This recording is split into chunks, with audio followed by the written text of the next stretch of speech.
23 octobre 1812, alors que l'empereur est enlisé dans la campagne de Russie, un homme, un ancien officier, va ébranler les institutions impériales en une journée. Le général Claude-François de Mallet. Cavalier à la première compagnie de mousquetaires du roi sous l'Ancien Régime, Mallet est licencié pour raison d'économie dans le régiment en 1775 avec la suppression de la maison du roi. Au cours de la Révolution française, Mallet, alors capitaine, se retrouve à la tête du bataillon de la garde nationale de Dole au grade de commandant.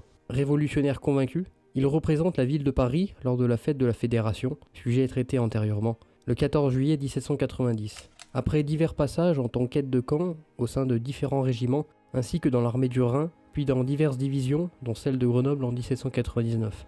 L'arrivée du Directoire mène Mallet au grade de général de brigade. Après le coup d'état du 18 Brumaire en 8 et la mise en place du consulat par Napoléon Bonaparte, le général Mallet se prononça ouvertement à l'encontre du consulat à vie du jeune général. Au début de l'Empire, proclamé par Bonaparte en 1804, Mallet reçoit la Légion d'honneur puis devient gouverneur de Rome, de Pavie et de Naples en 1806, en tant que surveillant des États pontificaux.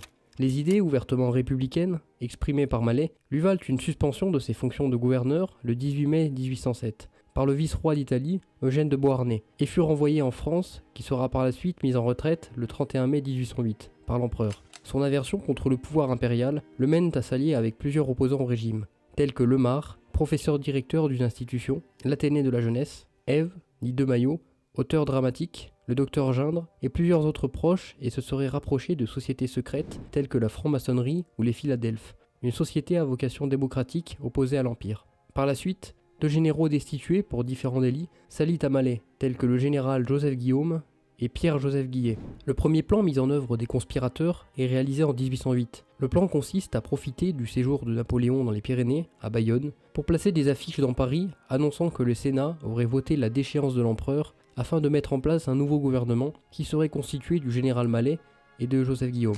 Ce plan arrive aux oreilles du préfet de police Louis-Nicolas Dubois, qui met aux arrêts Mallet, Guillaume et plusieurs conspirateurs.